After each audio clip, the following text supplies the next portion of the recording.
Ayni damda bog'larda kaliy mineral o'g'itidan foydalanish vaqti yetib keldi. Chunki bog'larimizda mana mevalar tugdi. Juda ham chiroyli bo'lib. Sovuqlardan o'tdi, taylarga mafoslar solganmiz. Hosillari juda ham zo'r. Kaliy mineral o'g'iti bandini mustahkamlaydi, do'stlar, hamda kalibriga, rangiga juda ham katta foydasi bor. Shuning uchun barcha turdagi mevali daraxtlarga ayni vaqtda kaliy mineral o'g'itini solsangiz bo'ladi. Buni solishimizdan maqsad shu.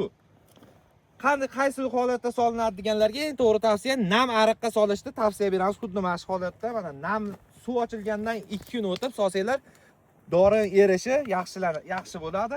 Ustiga yana 1-2 kun o'tkazib turib suv ochsanglar, juda ham ta'sir etishi zo'r bo'ladi. Effekti bor. Sizlarga ham tavsiya berib qolamiz.